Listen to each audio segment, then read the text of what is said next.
All right. Let me put my AirPods in.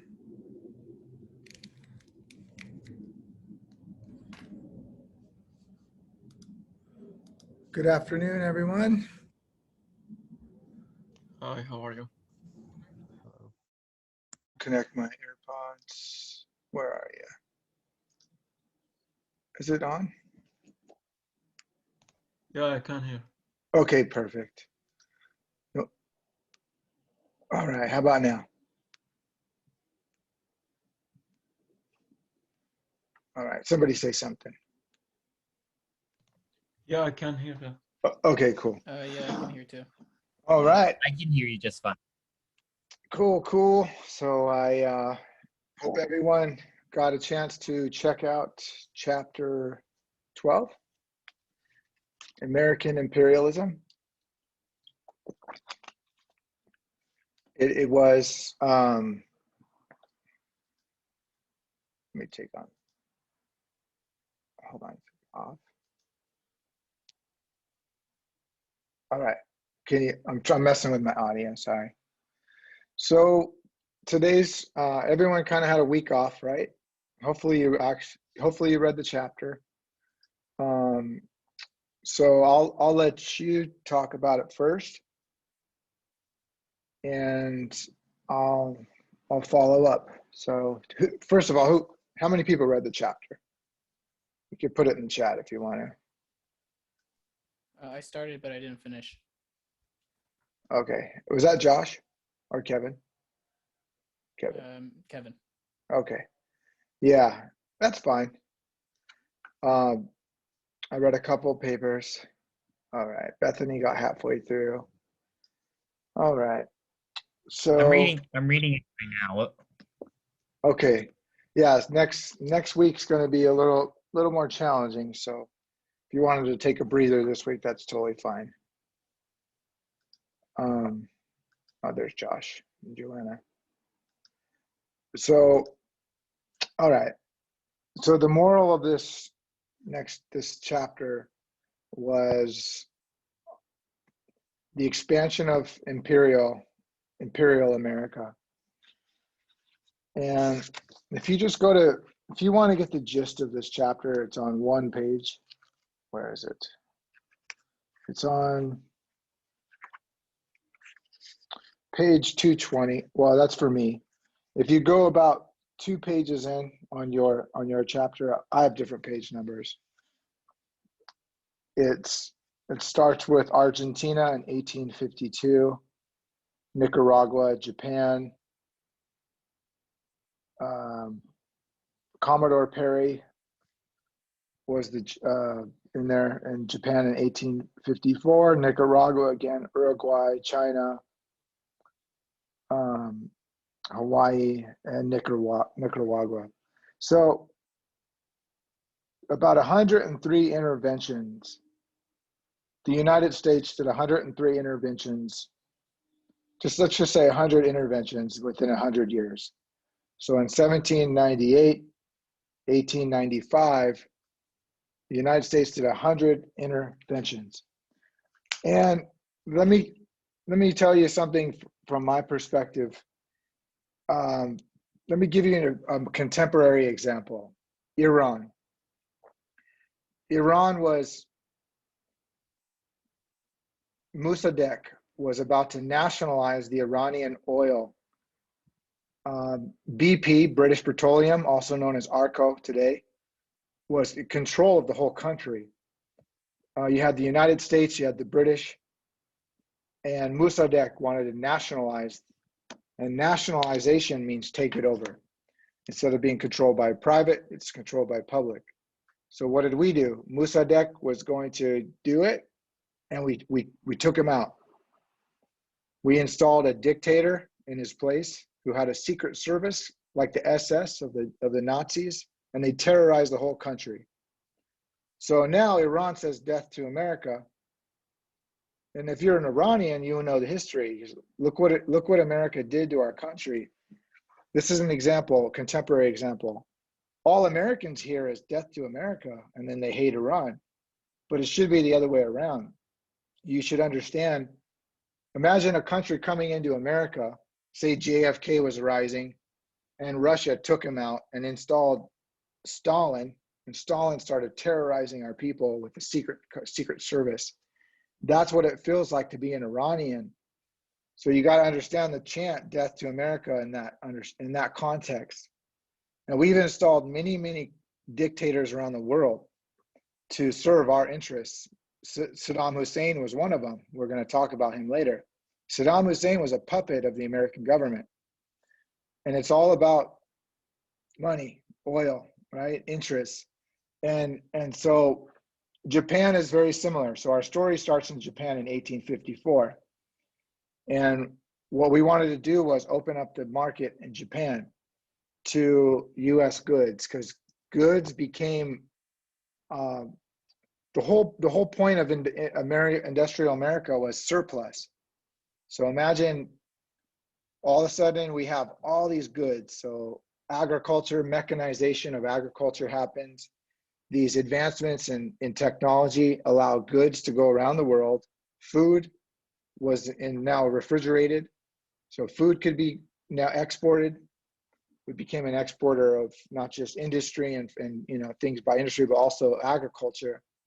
And so we had all the surplus goods, and industrialization in the United States it was always about trade and markets around the globe, especially Asia. So China was always the goal.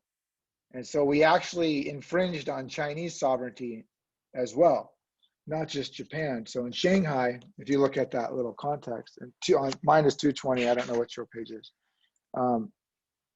It's 2 pages in on this chapter. So in 1859, for the protection of interests in Shanghai, America, along with the British, French, that's why Hong Kong right now is going through all that stuff. It's because of this moment in time when the British took over China, basically colonized China to some degree. And that's why Chinese are like, get out, right? With Hong Kong. And it's all about colonization. So it's not about democracy and freedom to the Chinese. It's about, look, the British don't belong here. This is our country. Get out. But the West will frame the argument like, no, this is about the democratic rights of the people of Hong Kong, right? So this is what I talk a lot about, bias and messaging. Understand the messaging and bias you're reading from. Like this book is about socialism, right? And against capitalism. But there's always a bias, there's always a slant. And if you don't know the history behind it, you're not going to understand why they think that way. And when I mean they, I mean the Chinese, I mean the Japanese, I mean the Iranians. And now understand this in the context of Pearl Harbor and World War II. Understand this in the fact that imagine being the Japanese and this being colonized and being forced by Commodore Perry by gunboats to open up your markets in 1854. And then now you understand World War II a lot better, right? And I'm setting all this up for later. That's why I'm bringing this up, because all this is going to come back around, right? Karma comes back around. Whatever you do will come back to haunt you eventually. There will be a reckoning in life and in history. But I'm 40 years old, so I'm paying for a lot of the things I did in my life. Hopefully I'm done by now. But this chapter was very, very dynamic. It was about American imperialism. Mind you, this was the thing of the day. Everyone was doing it, right? America just jumped on the bandwagon of colonization. Now, when we talk about Vietnam, this is going to have severe implications. Excuse me, I forgot my notes. Give me 30 seconds. Hold on.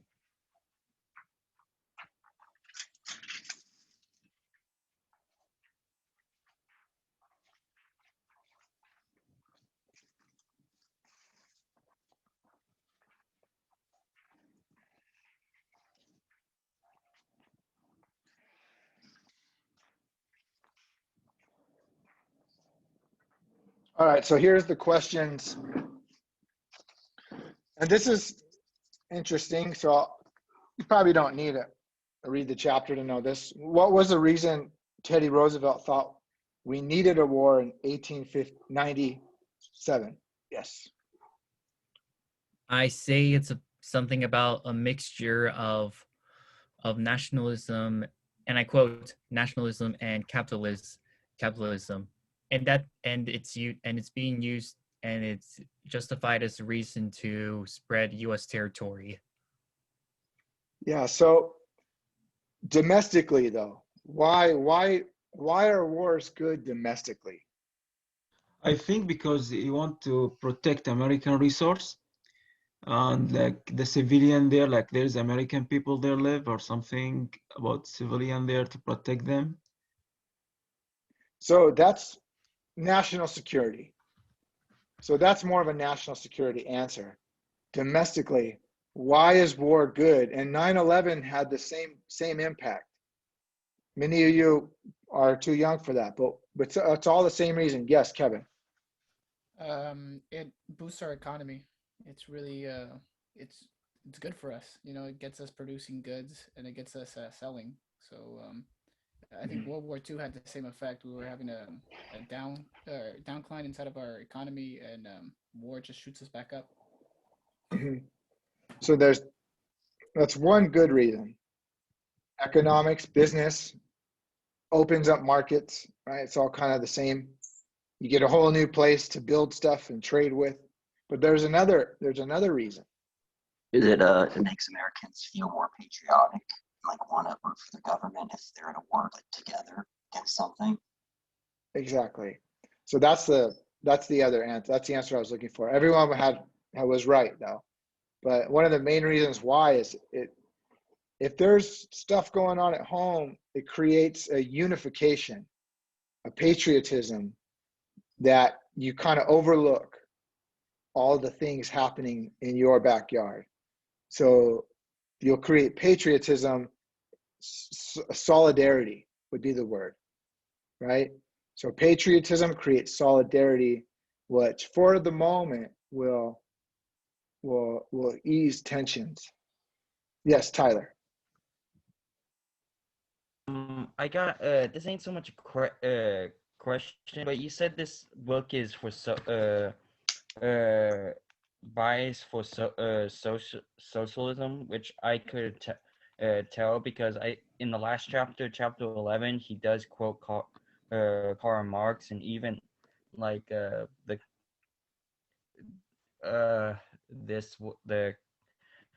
Communist Manifesto too.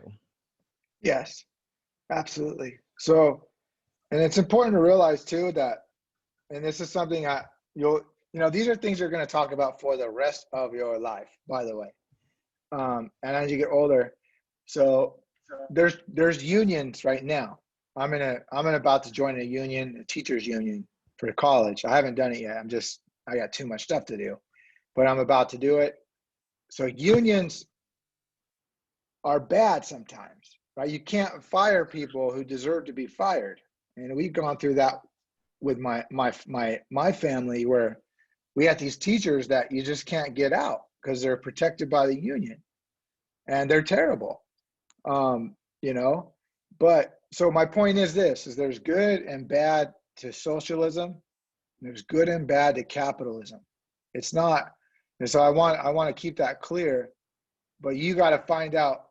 I gave you an example of what's bad about socialism, and we're studying what's bad about capitalism. But that's the dialogue we have. But the problem I have is this: is our country censors the dialogue. Oh, you can't talk about socialism. You can talk about capitalism. Now that's the problem. So whenever one side is censoring the other, to me, intellectually, I have a problem with that. I want to talk about everything and anything because I want solutions to problems in modern society. So if you say, oh, this is off limits, then that's the problem I have.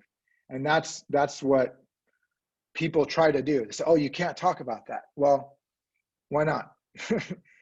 Tell me something I can't do. That's what I'm going to do, right? And that's why I do this class the way I do it, because this country is obsessed with talking about capitalism at the expense of talking about socialism. I'm not saying, oh, this is the way, but I'm just saying, look, we need to talk about these things equally. You decide. And that's what the problem with this country is. But the censorship comes from the capitalists themselves, right? Capitalists censor the dialogue with socialism, and because they control everything. They control education, they control the economy. So the censorship comes from above, from capitalists themselves. And that's why it's important colleges are doing this, what I'm doing now, and what hopefully you do in the future, is you open up the dialogue, you stop the censorship of both. And then as a society, look, we're already a socialist society. We have Medicare, we have Social Security. We're already doing it, right? So we have socialism in our capitalism, or capitalism in our socialism, whatever you want to look at it. So it's already there, but the dialogue to me is all I'm trying to accomplish, is opening the dialogue. So you yourself, you're going to talk about this the rest of your life, will find your own way. And when you sit and talk with folks, you can say, well, this is how I see it, and you'll have an educated point. So yeah, so the book is very socialist slanted. And the next chapter it's the socialism, the socialist movement, the whole next chapter. But it talks about so much more than that. We're going to talk about suffrage and the rise of the socialism, and then eventually the collapse of American socialism. But it's a response. Socialism was always a response to capitalism. So the reason why the Communist Manifesto was written was because Karl Marx was witnessing industrialization at its beginning with no regulation, just destroying people, at the expense of, capitalism. So Marx and communism and socialism was created as a reaction to capitalism. So you got to understand, that's why they go hand in hand. You can't talk with one about the other. It's like, you got to talk about the Republicans and the Democrats. You got to talk about, there's always a polar opposite, and you have to understand both to understand the whole thing. So that's how I understand capitalism and socialism. And again, there's a lot of problems with socialism, and a lot of them are stereotypes and that aren't true, and some are. So know the difference. So we're going to cover that next class. So, and there, I hope you enjoy that class, by the way. Okay, so here's this whole chapter was actually about the Spanish-American War in Cuba, and this is why Roosevelt thought we needed a war in 1897, and then had a war later. So before the war happened, he said, hey, we need a war, we got to do this. And Spain was like the low-hanging fruit, because Spain was in decline for centuries. And imagine Spain right now, like, they don't really matter, right? And Germany and France matter way more than Spain. But there was a time when Spain was the leading empire, when it owned colonies in the Americas, right? And so it also owned the Philippines. And when I say owned, I mean colonized. So maybe that's the wrong terminology. So Spain was this empire in decline. They were barely surviving. And they're like, look, and Cuba was right in their backyard. And there's a thing called the Monroe Doctrine. So what is the Monroe Doctrine? Yes, Nolan. The Monroe Doctrine was issued by President James Monroe to prevent the British from invading any territory that belonged to the United States, and that included the Latin American territories. Mm-hmm. Exactly. And so this Monroe Doctrine was established for the British, but it ended up becoming anyone and everyone in our backyard. And this ended up being being implemented against the Russians later. When we're going to talk about the Cuban Missile Crisis coming up, and that's a crazy moment in time. But this Monroe Doctrine basically said, look, the Americas is ours. It's the United States. And that means no country, no developed country can come in and infringe on these territories, which is why we had such a challenging time with Russia in the Cuban Missile Crisis. So in the United States is, one of the very unique things about the United States is its geography. And that's, we're surrounded by two oceans, right? The Pacific and Atlantic. And we basically said, look, everything from in between the Pacific and Atlantic is ours. And this largely had to do with the markets, but it also had to do with, foreign intervention. We could intervene in Latin America as much as we want. And so this is why there's so much animosity between the Latin American countries and the United States. The Che Guevara that's the most popular shirt in the world, the Che Guevara shirt, right? Because he represented this resistance to American intervention in the Latin Americans. So my point is this, is always try to see from the other person's perspective when you understand, well, why do they think about us like that? Okay, so that's what I want you to understand. And then you'll be like, oh, I get it, like that, I get it. That's all I want.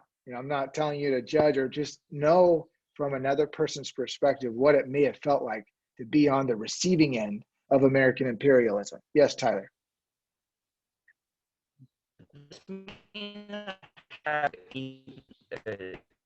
Your audio is kind of.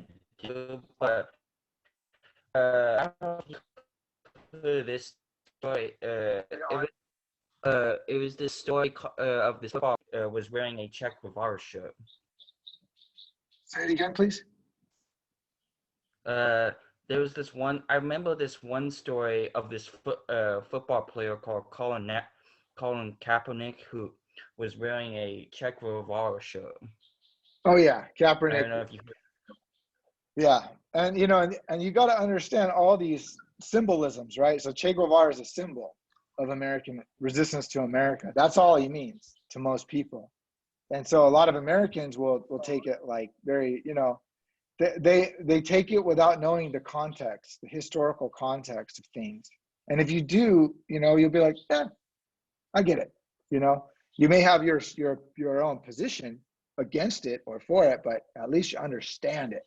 And that's all I'm here to help you form your own opinions, to know your history. Okay, so we had all these interventions, 100 interventions in 100 years. Let's just say that. We installed, talk about rigged elections, okay?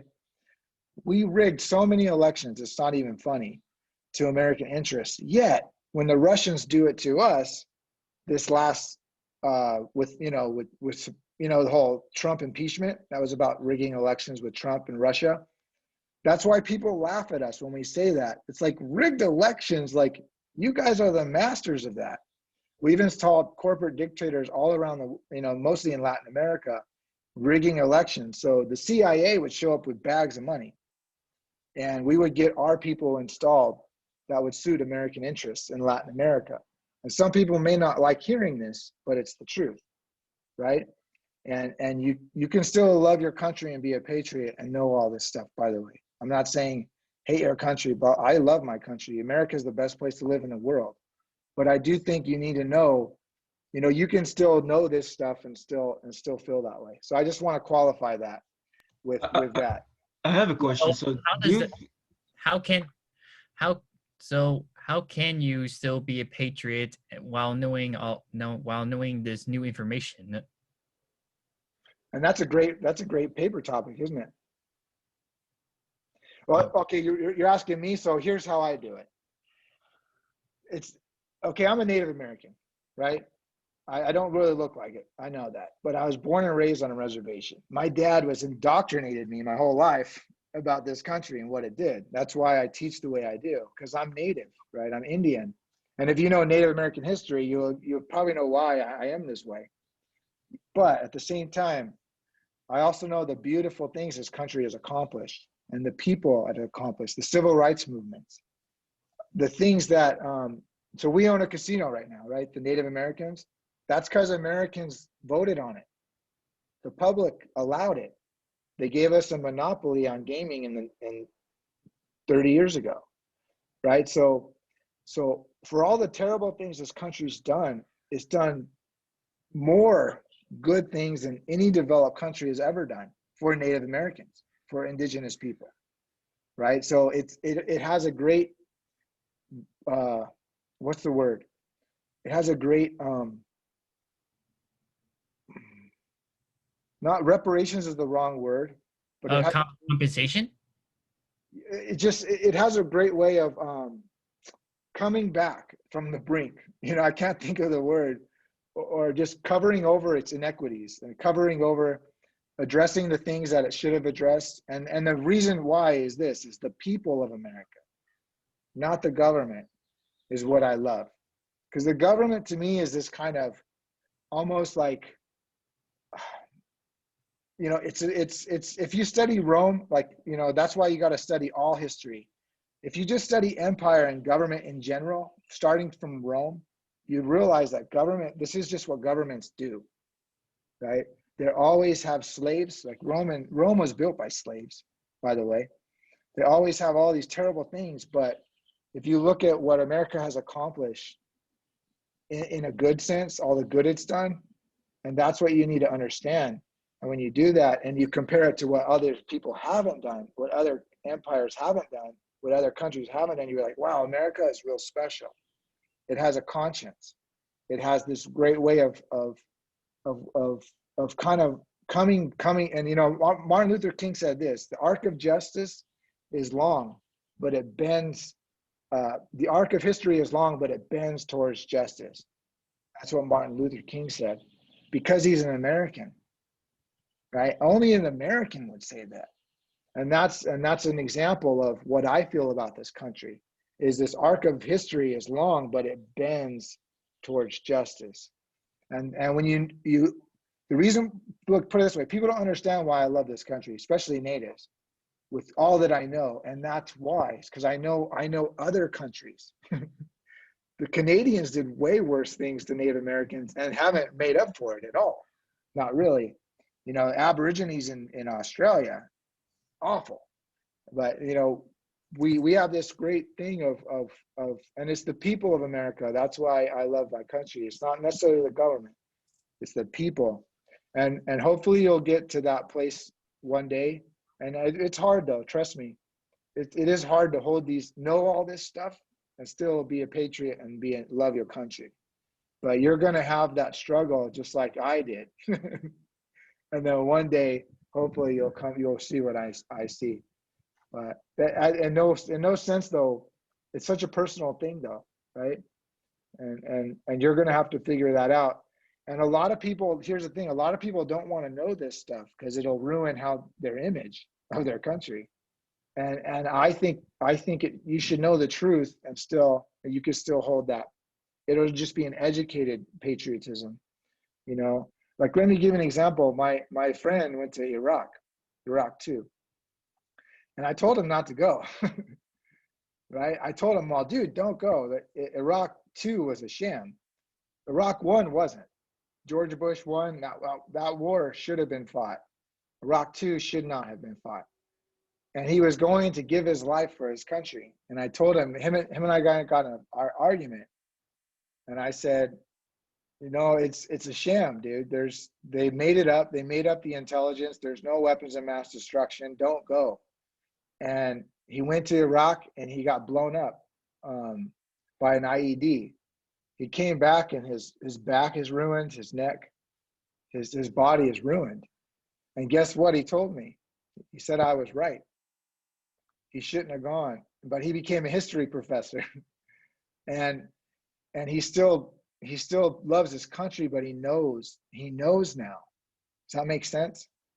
And it's like, you know, loving a partner. Like, the best way I can explain it is like a marriage, right? It's like loving all the terrible things, loving a person in spite of the terrible things they've done to you or they've done in their life. That's real love. instead of loving them and not knowing the things that they done or the person who they really are, that to me is not love. Because if you knew the truth, maybe you wouldn't love them, right?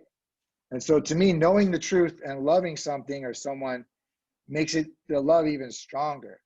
And when you get married, if you're not, you'll understand what I mean. And so that's the best way I can explain my relationship with this country is like, yeah, I know all the stuff it did, I know that, but hey, I wouldn't want to live anywhere else. This country is pretty awesome, and it goes through its stages. And so anyways, let's, so much for the polite Canadian myth. Yes. So yeah, so I think, this is a good time to talk about these things right now in American imperialism. I have a question. Do you think like on 1997, they used the concept of war to unify the people in America? Pretty much the war has always been used that way, to some extent, to a greater or lesser extent. War has always been used around the world. It's not an American concept, by the way, and so we 9/11 was crazy. Yeah. For people the flags came out on the cars, correct, this and that. Yeah. And Iraq had nothing to do with 9/11. Correct. We don't have like a religious group to control our country. Now we have religious group controlling our country. So we become like Iran. We become like Iran. Like they have like monarchy system, become religious now system in Iran. So now you're from Iraq, right? Yeah, I'm from Iraq. Yeah, from Baghdad. Yeah. So did you leave because of the war? I left. Yeah, I left because of the war. Like I left like before 2003. I left Iraq before 2003. Yeah. So Iraq War too, that was the it started going down in 2003, right? Correct. Like now we have like civil war, we have militias, and we have like corrupted system. Like it's even like become worse now. Before it was like good, but we have dictator. Like I'm not telling you like we have democracy before. We didn't have any democracy. Like if you talk like against the system, you get into the jail. Yeah. Now so what they told us in Iraq War II was that we came to liberate the Iraqi people. Correct. From the tyranny of Saddam Hussein. Correct. And look what happened. Yeah, it's like we become like Iran, the same system, like religious, like, and it's like horrible, like. Yeah. Yes, and there's a great movie on Dick Cheney, by the way. Have you ever seen that one? What's the name of the movie? The movie's on Dick Cheney. So Dick Cheney was the mastermind between it. He was the link between the father and the son, George Bush 1 and George Bush 2. Yeah. And Dick Cheney was the Wizard of Oz.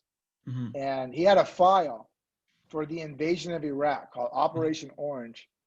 And the minute 9/11 happened, he dusted off that file. He wanted to invade Iraq since the first one. But he finally found an excuse. And all of a sudden, immediately after 9/11, they started connecting Al Qaeda with Saddam Hussein. Correct. Saddam Hussein was secular. Correct. That's what Saddam Hussein was as secular as you get. Al Qaeda is the religious as you can get. Correct. There was no connection at all between Al Qaeda and Saddam. So there's a great movie on Dick Cheney, and we're going to cover this later. But I think it's relevant because this is modern imperialism, you would call it. So there's a movie on Dick Cheney. You've got to watch it. So Dick Cheney was the most important figure in my era that no one knows about. Almost like Roger Ailes, if you know, you've seen that movie, The Loudest Voice. There's these people that are more important than anyone that no one knows about. Dick Cheney is one of them. So Christian Bale did an excellent job on this movie. It's called Vice. Vice. You got to watch it. Okay. So anyways, let's get back on this chapter bandwagon. So my wife's Filipino. right? My kids are Filipino, Mexican, and so this is the moment in time where we take over the Philippines. And most people don't know this, but the Philippines was a bloody war. And there was extreme resistance. We're going to be similar to Vietnam. So, so the question is, how did the Filipinos respond? Because it was a Spanish colony before. My wife's last name is Pellegrino. Oh yeah, that's a good one. Well, hey, to answer your question, Nolan, we have a whole class on that family tree. So we're going to talk about all of our family history in one week. It's going to be great. So we can hold that one question. So, oh yeah, I like that. Princess Wide marriage. That's pretty good, Don. Yeah, how you compare patriotism to marriage. That's a good one, huh?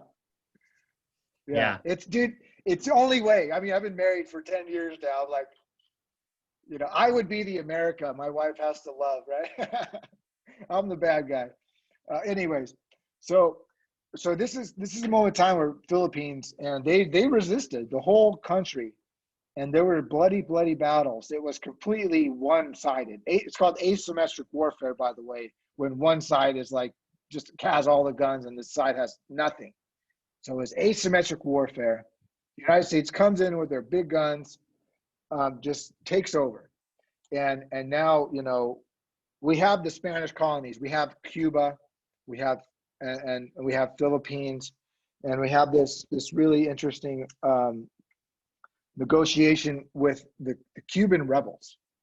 So the Cuban rebels were shut out of the peace negotiations. So what happened was the Cubans started a resistance movement against the Spanish. So they were already fighting. And we jumped in and we're like, all right, you know what? We're good. We got it. We got it now. So we won, and the rebels weren't invited. So the Cuban rebels, and here's the irony is we at home, we said, oh, look, Cuban rebels, we're fighting for your independence. We're fighting for you. And this is what America did with Iraq, right, Fadi? We said we're fighting to liberate the Correct. It's like Iraqi people. We have for liberation and changing the system, like for better democracy and like pursuit of happiness, and like same but we get worse, and worse. And you're gonna and we're gonna say it again. Watch. So this is what we said to the public in America. The same messaging we had for Iraq. We said to the Cuban rebels, and we're like, look, we're fighting to liberate the Cubans. We're fighting for their democracy, for their choice. When it came to negotiations, we didn't even invite the leadership. And this is where, this is the beginning of Che Guevara and all that movement and Fidel Castro. So you're going to start understanding these characters in a different light, understand it in their light, in their perspective. So we win, and then we start installing the Spanish aristocracy in power. So we won, and we kept the same people in power who were already there because we didn't want the Cubans to lead. And it was all about control, right? So it was all about control. We didn't know what the rebels would do. So we're like, look, we know what they're going to do. So let's just put the old Spanish folks back in, the elite Spanish administrators, governors, whatever. Now, we don't know the rebels. The rebels might not leave us in. So the Monroe Doctrine was even used against the rebels themselves, right? This Monroe Doctrine itself, because the Monroe Doctrine was all about this. It was about keeping our influence, keeping power. So we always had first dibs. We weren't, they even brought in the United Fruit Company, by the way. So does anyone know the United Fruit Company? This is good stuff, by the way. You're never going to forget this, I promise. Yes, Tyler, United Fruit Company, go. Chiquita Bananas. I guess they take care of fruit. Yes, you're halfway there, Tyler. I guess they're in charge of shipping and store and traveling food across the world. Okay, so the United Fruit Company was like its own government, its own country, its own colonization power. And the first iteration of this is the British Tea Company. So I'm probably messing up the word, but the British had a company that colonized India. This whole company took over India, and this is way back when. And this is how India became a colony, was by the British Tea Company, and I probably have the name wrong, but same idea. And they took over, and then the British government sanctioned or attached itself to this corporation to take over. So the United Fruit Company did that in Guatemala, right? You have these corporations, these companies acting as empire, like imperial, like their own empires, like their own states, their own colonization powers, and then being backed by the governments eventually later. And now, how many people have been to Hawaii? Tyler? All right, Tyler. What do you know about the Dole Company? I actually went there. I went on a tour. I was like, Yeah. this was I actually went to like this was back in 2012, and I was like 11 at the time. It's cool, huh? And I've been there too. And I was like with my grandparents. This was back when my grandfather was still alive. He died back in 2018. Sorry for your loss, man. Yeah, he died to lung disease because he was a welder. So when you went to the Dole Company, and I went on the tour too, by the way, when I was young. My first time in Hawaii, I was like 12. My dad, went on this big trip. We went to the Dole Company. Now, what did they tell you at the Dole Company, Tyler? This was like, keep in mind, this is like almost I think 8 or 9 years ago. So it's been a while. So I can't. So I kind of forgot. I kind of forgot. All I really remember is that we went on the tour over there, and I just remember I really enjoyed it. Sorry. You know that Vice President Dick Cheney have oil company. He came to Iraq to invest there. Oh yeah, I mean, Yeah. Dick Cheney is so he's connected to Halliburton and all the contractors. So to them, it was a business venture. And that's why I got in a fight with my uncle on Thanksgiving, because he was part of Parsons. It was a contracting company that he went to Iraq. So they were building all this stuff, and it was just infuriating to me. I don't do that if you want to change the world, but that's where I was at in my life. But so the Dole Company was a company by Dole. Sanford Dole. They make pineapple, right? Right? They make pineapple, right? Yes, yeah, exactly. So, but they also do other things. They have all kinds of just citrus juices and all that, different fruits, but mostly pineapple. But so at 1893, you basically have Dole's creating a provisional government, his own government, to take over Hawaii. At first, it was disavowed by the United States, and then later the United States annexed Hawaii. So they just took it over. So and so the United Fruit Company is the same idea in Guatemala, where you have these companies taking over countries. Okay, so whenever you go to Hawaii, I always want you to remember that, what the indigenous people feel about Dole in particular, and the United States. So, and they're getting pushed out of their state by gentrification. And yeah, they also do sugar cane. So sugar, all that. They had huge like plantations. That's what you call them, the Dole plantation. And so first it was a British colony, Hawaii. I think Captain Cook found it, air quotes. And it became a British colony. British colonies were everywhere at one time, then they shrank. And then now Dole, almost in the legacy of the British, took over, but as a company, not even as a country. And then, so you have all these kind of precedents set, and the United States eventually takes over Hawaii. So this almost, to be honest, this is like one of the worst parts of American history, if I could say so myself. Vietnam was pretty bad. Iraq too was pretty bad. But this is probably the worst part of American history internationally. Domestically, the worst part of American history was Native Americans' genocide and slavery against African American blacks.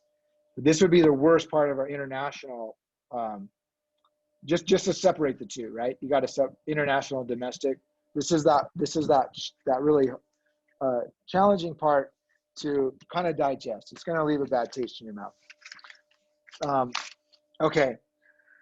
So, but what was going on at the time at home was really bad too. So you have this was at the height of lynchings too. So you have blacks we had the Civil War happen, right? Reconstruction was a failure. And then you had the rise of the KKK. And then now you have lynchings. There was a couple lynchings a week at this time, early 1900s. Reported in the papers, there was probably more. So you had blacks being subjugated, and there were 10 million blacks in America at the time. 9 million were in the South. They didn't have and later they're going to have an exodus north. And we're going to talk about that, especially when we talk about the blues. That the blues electric blues was created in the North, like in cities of Chicago. And I love the blues. It's my favorite genre by far, because it actually has a story, has a history behind it. It talks about pain and overcoming that pain. So you had all the African Americans in the South. They didn't leave yet to the North. They had lynchings going on. And the federal government was complicit at this time. They weren't really doing anything. They didn't really care with their actions, maybe with their mind, but with their actions, they weren't really doing anything. So it's important to keep what was going on internationally and nationally at the same time. So there's all this stuff. And so war had this unifying effect, right? So it had this kind of like, okay, let's forget about that and we'll just focus on this. This is good. We love our country. We're number one. All that stuff, right? You're going to hear it throughout history, and it's going to happen again. This is the cycle of life. And the next war, and by the way, Afghanistan is America's longest war. And they're talking about getting out of Afghanistan right now. If anyone's paying attention to that. And it's, Afghanistan started in 2000? It's 2020. Afghanistan is this, so we're going to cover Afghanistan a lot in this class, the Iraq and all that. That's kind of one of the things I've always been really interested in, because that's my generation. But the question is, what's your generation going to go through, right? My time is past, so you're the new generation.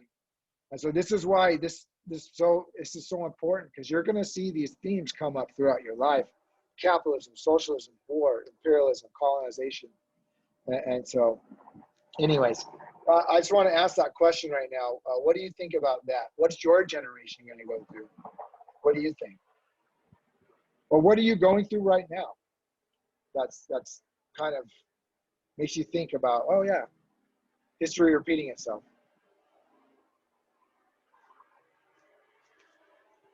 What do you think in the future holds, I guess?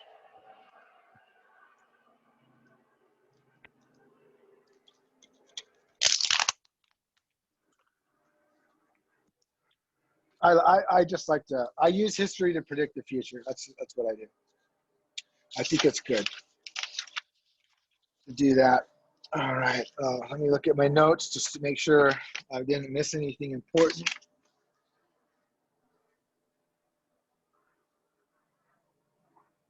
Okay, I'll mention that. I want to mention that. Okay, so if no one wants to talk, that's fine. Sorry, can you repeat the question? What is that you want us to talk about? So my question is this, and the reason why I love history is because it allows me to predict the future, like economic collapse, depressions, recessions, also what's going to go happen. So my question is this: now that you know these things that I'm teaching you, what do you think the future holds for your generation? I talked about Iraq too, Afghanistan. I'm gonna talk about the Great Recession of 2008, the Great Recession of 2020 right now. What do you think the future holds? What direction do you think we're going as a country? And are we learning? More importantly, are we learning from these mistakes? It seems considering such events considering recent events such as the death of George Floyd, I believe that in the future the education system will appear less patriotic, but at least it'll be more honest and nuanced in its portrayal of American history. Like maybe they'll start to look on both sides of the argument and add in more diversity. Yeah. Yes.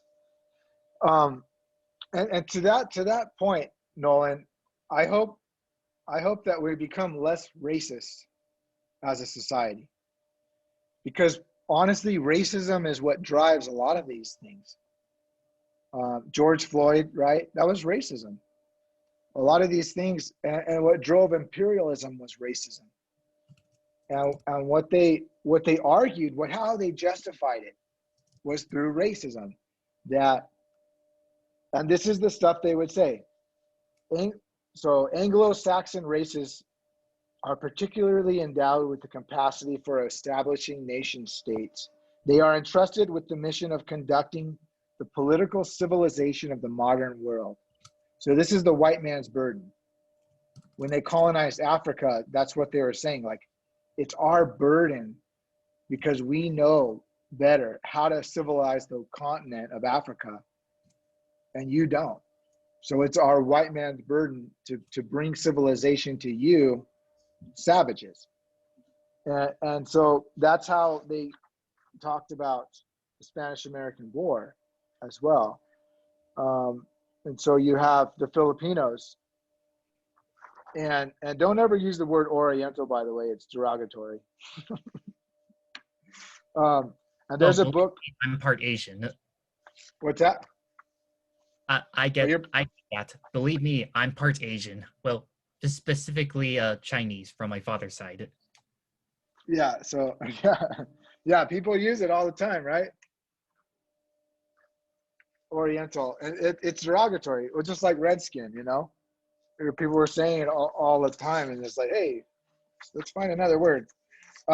Okay. So racism, paternalism, talks of money, all this was mixed with in these the destiny to civilize the world.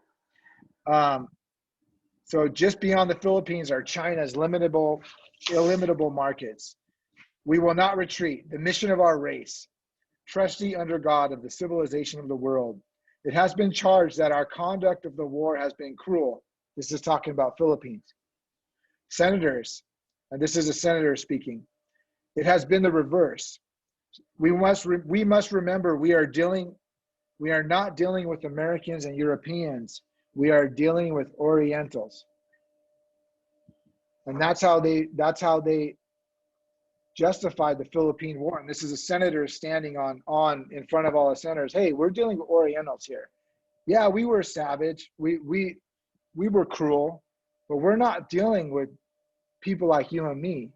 We're dealing with people who are less than you and me, less than human, subhuman. And that's how they talked about Native Americans, Filipinos, Orientals, Negroes, blacks, all that. It was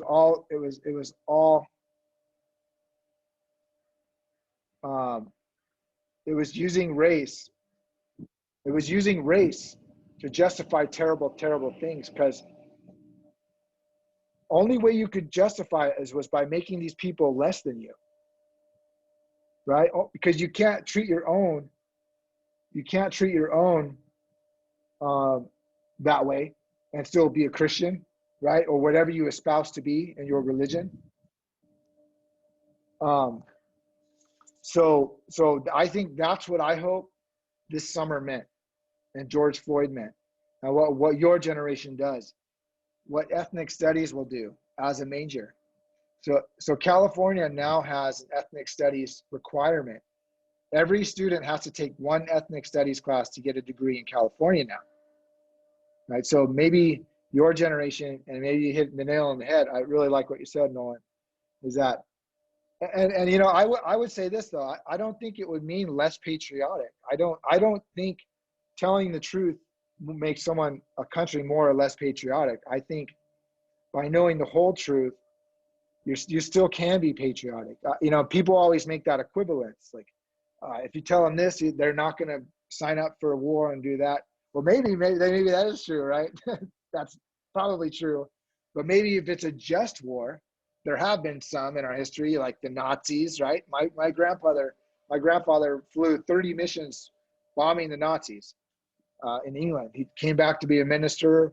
He's the best man I know. So there's just wars that I would fight in. Oh, is there? Is it the okay, hold on guys. Give me 2 seconds. I gotta let the maintenance man in.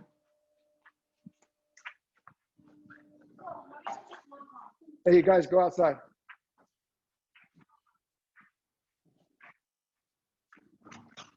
Hey, how are you? Yeah, come on in. Yeah, where's Koa? Okay, cool. The first bathroom's right there. Okay. The shower is not working. Okay, I'm gonna look at this and I'm gonna shoot out there in the garage and see if I can find something. Sounds good. You guys stay outside, okay? Or stay here. That's fine. Open that door so you have some ventilation. Sorry, our shower went out. All right. Okay, so anywho.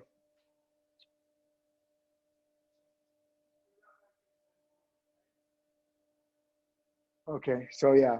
So anyways, yes, and it's going to be a challenge, you know, as just that, because it really is, like, you know, you want a society that is stable, you know, and that's the problem we have as society. Like, how much truth do you tell someone?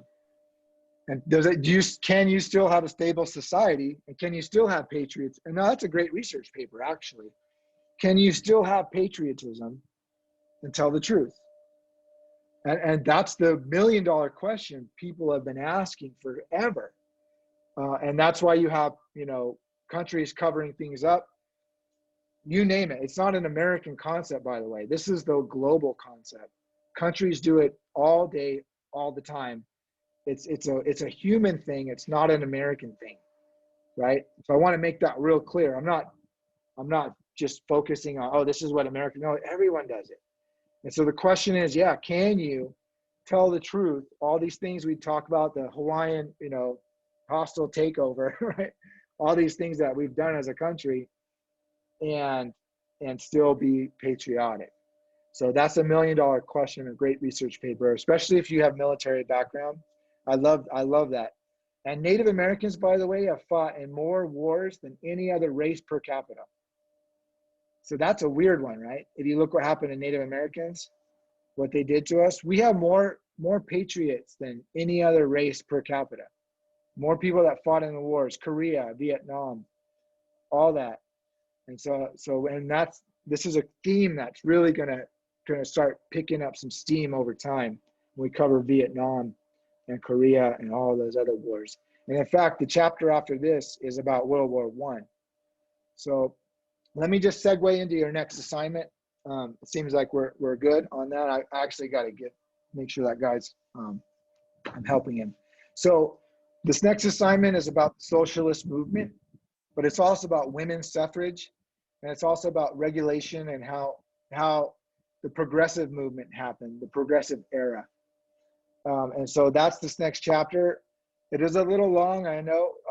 Go, you know, read 5, 6, you know, here's how I do it. If I have 50 pages to read, I'm going to do 10 pages a day, right? So that's how I do it. I'm going to put the questions out like right now today. And give me a minute. I'm going to put the questions out. Yeah, I have one question to do. You're going to, before you read, print out the questions, fill out the questions, plug it into the quiz, you're done. There's no reason you shouldn't have. Oh yeah, so yes, you do have a quiz coming up. It's it'll be on the socialist chapter, socialist, but it's more about than just socialism, by the way. It's just named that. Yeah. Oh, I'm talking. Well, what I mean to ask is, besides the reading, do we have any other assignments this week? I'm not talking about next week, but this week. So this week is the quiz, right? Well, no. Next week the quiz it's on next week, March 2. Yeah. Yeah. That's how I think. Yeah. So this week, no. This week I gave you the week off. So we're gonna show men. My point is, I would start now. You know what I mean? Start now for next Tuesday, because you have a week from now till it's due. So the quiz, but yeah, we're gonna show that more of the film we showed last Thursday, how the men who built America. We're gonna do Carnegie this time, and how there was that big fight at Carnegie's steel mill, and it ends in this great like revolt with the workers, and that's what we're gonna show this week. So my point is, though, I want you to start planning ahead so it's not too much work, because it is a big chapter. But if you do it a little bit each day, print out the quiz, you'll have a full 7 days to do it. So and that's how I've always had worked a lot in college, and so how I would do it, I would always map out my reading assignments, schedule your reading it in little pieces, so you don't get behind, and you can kind of enjoy it. So that's what the whole point for me is. I hope you enjoy your reading and you're not doing it in haste. Like, oh, I got to get this done. That's not fun. So anyways, any questions? I have a question about socialism and communism. Like, is it like coming from China and Russia, the socialism and communism concept, or like from which country that came, like the concept? So here's how I understand. And you're going to get a different answer from a million people. So when I study Native American history, when I study the beginning, to me, that's socialism. We didn't have individual property. Everything was owned by the clan, the community. We didn't really have inequalities. Everyone kind of had the same stuff. Maybe someone had a powerful rock, powerful this, powerful that others did not. But you had equal distribution pretty much, and you didn't have great inequities between the rich and the poor, and you didn't have private property. So to me, when I study Kumeyaay history, that's socialism in its bare bones. So capitalism was what changed. What changed, right? So capitalism was what is new. Socialism is old. It's as old as the earth. It's as old as tribes and as clans. So, like for example, we're a socialist society now just because it's who we are. I have free education. I have free healthcare. My housing is taken care of, and that's what we do for our people. We take care of each other. No one has more than anyone else. If you're on the reservation, we're all the same. Okay, so to me, it's just like when I study what socialism is, and capitalism is what's new, not the other way around. Socialism just came back around in new forms, in new words, and new vocabulary. But the essence of socialism was first, and capitalism was what's new. And then you have socialism now coming back around. And you got to understand that this is all subjective, though, right? You could say, no, Professor Benegas, you're full of it. I don't believe, and that's fine. So, and that's how these dialogues especially go with capitalism and socialism. There's no consensus on this stuff, right? It's so controversial, and that's why I love it. So, but dive in the deep end, and form your own opinion, and that's what we're here for. So, yeah, you're gonna really appreciate this next chapter, by the way, to answer that question, Fadi. So, I hope you enjoyed that question. This next chapter. Please stay on top of your homework. Please don't get behind. If you need me, if you're drowning, hit me up. I have office hours too, all that, and I'll be happy to help you. I'm here for you, and not the other way around. So, have a wonderful day, everybody, and I will see you on Thursday when we watch The Men Who Built America.